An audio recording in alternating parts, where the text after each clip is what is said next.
بسم اللہ الرحمن الرحیم۔ اور اب ہمارا معاشرہ دیکھیں، ہماری غلط روش کتنی ہو گئی۔ بیٹی کی بالخصوص شادی پہ بہت تاکید کی گئی۔ بیٹی کی شادی، بیٹیاں جلد جوان ہوتی ہیں بچوں کے نسبت، چونکہ بیٹی 9 سال کی اسلام کہتا ہے وہ بالغ ہے، اس پہ نماز روزہ واجب ہو جاتا ہے، اور بیٹا 15 سال کا ہو تو پھر مکلف ٹھہرتا ہے۔ بیٹیاں جلد جوان ہوتی ہیں۔ سید الانبیاء کی حدیث مبارک ہے، سرکار نے فرمایا جبرائیل خالق کی طرف سے میرے پاس یہ پیغام لے کے آئے، اے میرا محبوب اپنی امت کو بتا دے کہ گھر میں جو جوان بیٹی ہے اس کی مثال درخت پر پکے ہوئے پھل کی مانند ہے، اور اگر کوئی پھل پک کے درخت پر تیار ہو جائے اس کا علاج معالجہ کیا ہے کہ اس کو اتار لیا جائے۔ اگر پکا ہوا پھل درخت پہ چھوڑ دیا جائے گا اس کو دھوپ بھی خراب کر سکتی ہے، پرندے بھی خراب کر سکتے ہیں، تیز ہوا بھی خراب کر سکتی ہے، تو اس کا جب پھل پک کے تیار ہو جائے تو اس کو اتار کے محفوظ کر لیا جائے، اور بیٹی جوان ہو جائے تو اس کو جلد رخصت کر دیا جائے۔ ہمارے معاملے یہ عجیب ہیں، ہماری توقعات ہی بڑھ گئی ہیں، خدا سے توکل اٹھ گیا ہے، توکل اٹھ گیا ہے نا۔ کیا ہے ہمارا ہوگا جی نہیں جی بچی ابھی پڑھ رہی ہے، بیٹا جوان ہو شادی کر دو، نہیں جی ابھی تو پڑھ رہا ہے، پھر یہ ابھی تعلیم مکمل کرے گا، کئی سال پڑھے گا، اور پھر کاروبار کرے گا، پھر گھر بنائے گا، پھر پتہ نہیں نوکری لگے گا، پھر کریں گے شادی اس کی۔ اور ماں باپ کو اس بات کی پرواہ نہیں کہ جس وقت کا تو انتظار کر رہا ہے اگر اس وقت تک تیری اولاد نے منہ اپنا کالا کر لیا تو تو بھی اتنا ہی مجرم ہوگا جتنی تیری اولاد مجرم ہو۔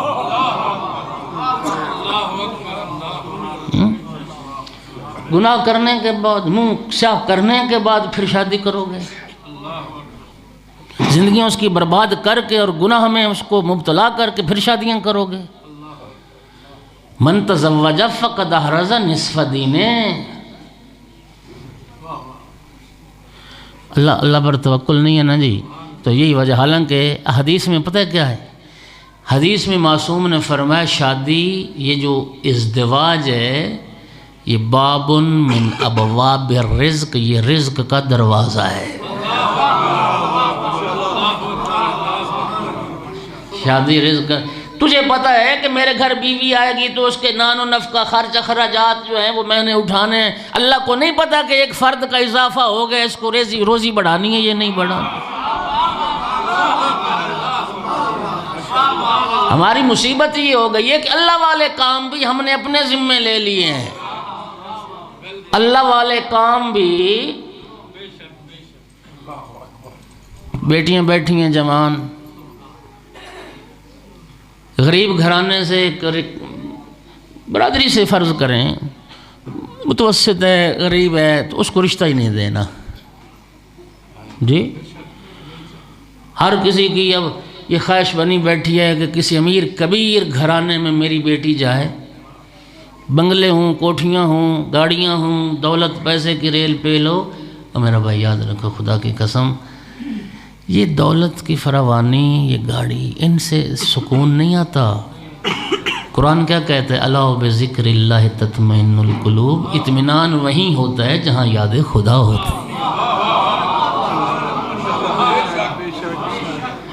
اطمینان وہیں ہوتا ہے جہاں یاد کیا کیا جائے۔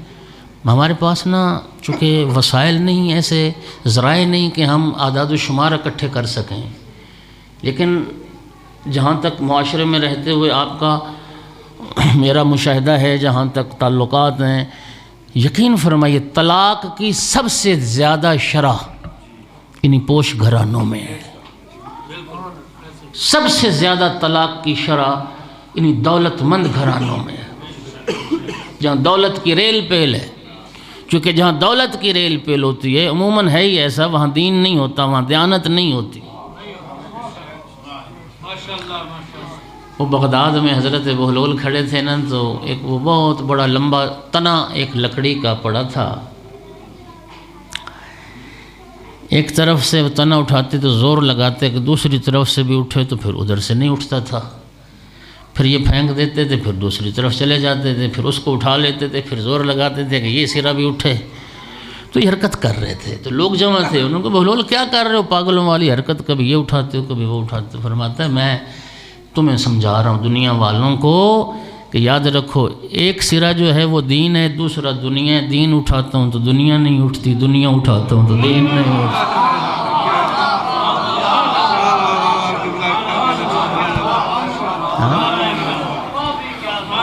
پوش گھرانوں میں طلاق کی شرح سب سے زیادہ ہے، گھر بربادی سب سے زیادہ ہے. میرے یقین کریں ایسی مثالیں ہیں. ہاں جی امیر کبیر گھرانے میں شادی ہوئی بیٹی کی، ہاں جی وہ جی 3 ٹرک جہیز دیا، 6 مہینے نہ گزرے وہ ٹرک بھی واپس آ رہے ہیں اور سارے مقدمے پہنچے ہوئے ہیں کچہریوں میں اور تھانوں میں. ایسا ہی ہے نہیں؟ اللہ اکبر. دوستو توکل خدا پر رکھو. نہج البلاغہ میں مولا امیر علیہ السلام کا ایک جملہ ذرا سنیں. کسی نے پوچھا یا امیر المؤمنین اگر کسی انسان کو ایک بند کوٹھڑی میں قید کر دیں، روزن سوراخ سب بند، کہ اس تک رزق پہنچے گا؟ فرمایا ضرور پہنچے گا.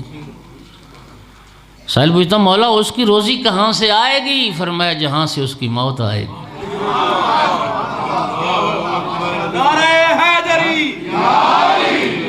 اگر وہاں تک اس کی موت جا سکتی ہے تو پھر رزق بھی. مولانا فرمایا اس لیے کہ جس ذات کے قبضہ قدرت میں موت ہے اسی کے قبضہ قدرت میں رزق. یا امام منتظر، یا امام منتظر، یا امام منتظر، نعرہ حیدری. توجہ فرمائیے گا. مولا جوان بیٹھے ہو، الحمدللہ اس بات کی مجھے خوشی کہ نوجوان اس مجلس میں زیادہ بیٹھے ہیں. اللہ آپ کی جوانیاں محفوظ رکھے.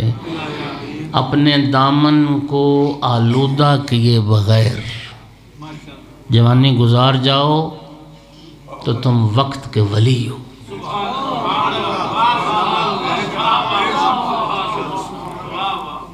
اپنے دامن کو معصیت سے آلودہ کیے بغیر جوانی گزارنا یہ کار یوسفی ہے.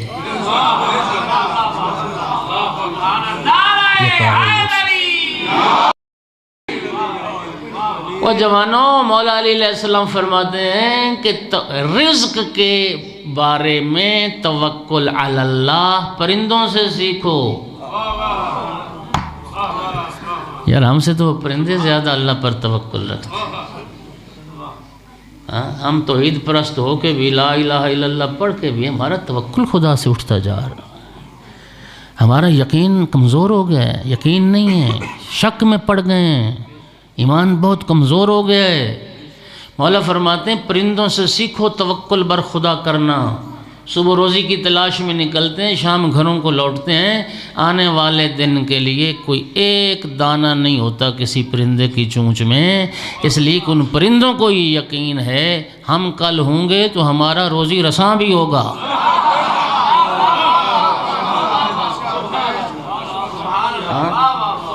انہیں یہ یقین ہے. اللہ اکبر.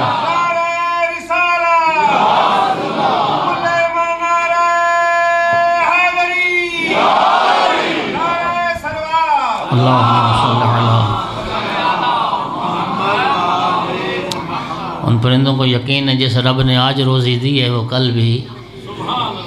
اور بابا بلے شاہ نے جی آپ کے پڑوس میں ہیں، میں سمجھتا ہوں انہوں نے مولا امیر علیہ السلام کے اسی فرمان کو نظم کیا 4 مصروں میں. تو ذرا سمجھیے کہ وہ کیا کہتے ہیں. فرماتے ہیں کہ اسماناں تے اڑدے پنچھی ویکھتے سہی کی کر دے نے. اسماناں تے اڑدے پنچھی ویکھتے سہی کی کر دے نے. نہ وہ کر دے رزق ذخیرہ نہ وہ بھوکے مردے نے. نہ وہ کر دے رزق ذخیرہ نہ وہ بھوکے مردے نے. کدی کسے نے پنکھ پکھیرو بھوکے مردے ویکھے نے. کدی کسے نے پنکھ پکھیرو بھوکے مردے ویکھے نے. بندے ہی کر دے رزق ذخیرہ، بندے ہی بھوکے مر دے۔ ایک صلوات پڑھ دیں سارے بلند آواز سے۔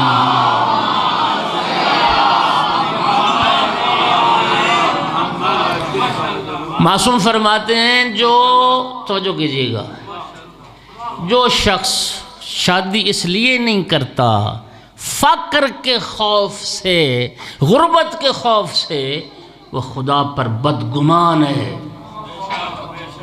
وہ اللہ کے بارے میں سوء ظن رکھتا ہے۔ جی شادی روایات میں اس کو رزق کا دروازہ قرار دیا گیا ہے۔ جی بلکہ ایک اہل علم دوست تھے، وہ کہا کرتے تھے، وہ کہتے ہیں کہ میرا یہ عقیدہ ہے کہ رزق عورت کی وجہ سے ہی آتا ہے۔ اب ہماری جو ہے نا وہ فیصلہ نہیں ہو رہا کہ مرغی پہلے یا انڈا پہلے۔ ہم کہتے ہیں پہلے دولت آئے پھر شادی کریں گے، اسلام کہتا ہے شادی کر لو دولت بھی آ جائے گی۔ ہاں قرآن میں یہ آیت ہے، یہ نہیں خطبہ نکاح میں پڑھتے علماء سے پوچھ لیں، یغنیہم اللہ من فضلہ واللہ واسع علیم۔ قرآن کہتا ہے شادیاں کرو، نکاح کرو، اللہ اپنے فضل سے تمہیں وسیع رزق عطا کر دے اور خدا تمہیں غنی کر دے گا، غنی۔ ہم شادیاں اس وقت کریں گے، معاف کرنا ناراض نہ ہو، یہ جو لعنت، یہ جو انٹرنیٹ والی گلے پڑ گئی ہے، اس پہ عالمی جو تحقیقات ہیں، جو سرویز ہیں، کبھی ان کا مطالعہ کریں۔ اس گناہ کی لت میں پڑ کے کتنے جوان تو شادی کے قابل ہی نہیں رہتے۔ خدا کے لیے جوانوں کی زندگیاں برباد ہونے سے ماں باپ بچائیں۔ میں ذمہ داری سے حدیث پڑھنے لگوں، اب ذرا سنیے گا۔ سرکار فرماتے ہیں قیامت کا جب دن آئے گا، اعمال نامے جب تقسیم ہوں گے، نیکوکاروں کے دائیں ہاتھ میں، بدکاروں کے بائیں ہاتھ میں۔ اس سے پہلے یہ حدیث سن لو، ادبوا اولادکم فانکم مسئولون عنہم یوم القیامہ۔ رسول اللہ فرماتے اپنی اولاد کی تربیت کرو، انہیں ادب سکھاؤ، تہذیب سکھاؤ، قیامت کے دن اس کے بارے میں تم سے سوال ہوگا، تم مسئول ہوگے قیامت کے دن، تم ذمہ دار ہوگے قیامت کے دن، پوچھا جائے گا تم سے۔ سرکار فرماتے ہیں کہ جب اعمال نامے تقسیم ہوں گے، نیکوکاروں کے دائیں ہاتھ میں، بدکاروں کے بائیں ہاتھ میں، اللہ اکبر،